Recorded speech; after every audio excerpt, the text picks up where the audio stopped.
Hey guys, it's Molly. Welcome. Today I'm going to be starting my seeds indoors just to try getting an extension onto my season. This year I really would like to succession planting. So I'm starting seeds inside so that I get the product or the vegetable sooner, and then I can replant and get another harvest later in the season. So today I'm going to be showing you guys a couple ideas that I've had as far as producing seedlings indoors, because this is the first year I bought one of these, which is great because I can make a ton of seedlings with this product. But I had to buy plastic because that's what these are made out of, is plastic. And then you also have the plastic top and the plastic bottom, which it's great. It's going to really help me out.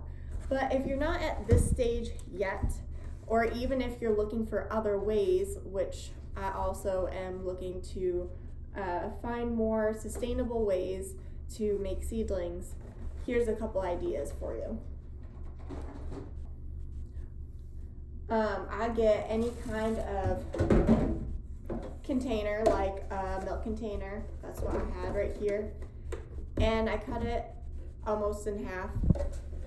And then instead of just planting your seeds in here and then they're kind of hard to like scoop out, I save toilet paper rolls and paper towel rolls. And then you can cut them, and they're almost, if you grab this tray, the same depth, so you get just as much room to have the roots grow through.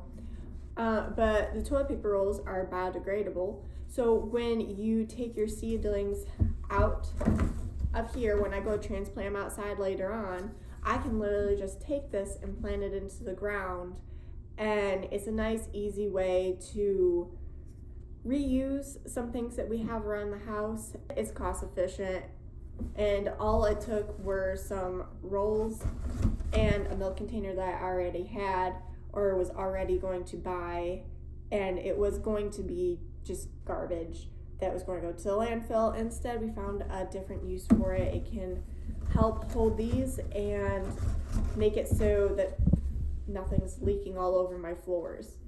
I did a similar idea with this old white vinegar case, and I might actually end up cutting it. This is still a little bit tall, and so I made some taller rolls, but it's still going to be, as you can see, a little too high. But the concept is still the same as with the milk jug.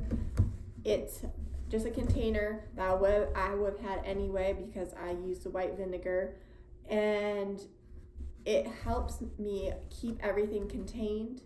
It helps me not have leakage all over the floor. And another idea with both of these containers is that you can actually save the tops, and when you put your soil and your seedlings in here, you can retape the top back on.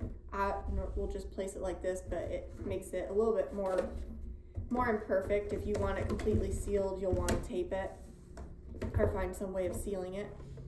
And then it creates a greenhouse effect because, and like you have the top, if you need to let some of it out, but it creates condensation in here, has a little extra humidity, it'll help your seeds germinate. So you can do that. And the same with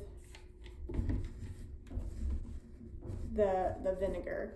I have the cap in the other room, but you can use that, and you don't necessarily need a cap. Another way you can start seedlings with old egg cartons. I love this idea. I have chickens, so when you have chickens, you naturally always have cartons. And if you don't have chickens, you're buying them from the store anyway, and you're going to be getting these. Sometimes there's styrofoam or plastic. Obviously, those you cannot just tear tear the little part off and put it in the ground because plastic and styrofoam are not biodegradable. But if you get these, I actually have a video where I made several of these. The first year I planted seeds, I only used these because I didn't want to buy the plastic. I was just looking to grow food as cheap as I possibly could. So I used these, and what I did, you put your tin foil on the top here and like fit it to it so it is nice and formed to it and waterproof. You would stab the holes in the bottom here for drainage, and then you'd have it something like that. You'd have your dirt with your seedlings in here, and then when it came time to plant into the garden, you can literally just break these off, plant them in the ground. And it was really easy. It made things a lot easier my first year gardening. All you have to do is be bringing them outside to hard them off the last week or so, and then rip them apart, plant them, space them however you need to, and voila, they're in the garden. You don't have to worry about as much transplant shock trying to pull them out of the little plastic nodules here. It just gave one less place where I didn't have to worry about having my own error affect my seedlings. So that's it for this video. I hope I inspired you guys to find new ways to start your seeds, something more sustainable and green, maybe something easier than what you're doing now. If I missed anything, if you have any that I didn't mention that have been working for you, let us know in the comments, because I'd love to find more sustainable, easier, greener ways to start our seedlings and get a head start on the growing season. Also, let me know how you start your seedlings. Do you start with the plastic trays, or do you have your own method? I'm really excited for this growing season to show you guys what I'm doing out in the garden. We have a new garden space, so it's going to be a little different, but I'm looking forward to growing with y'all.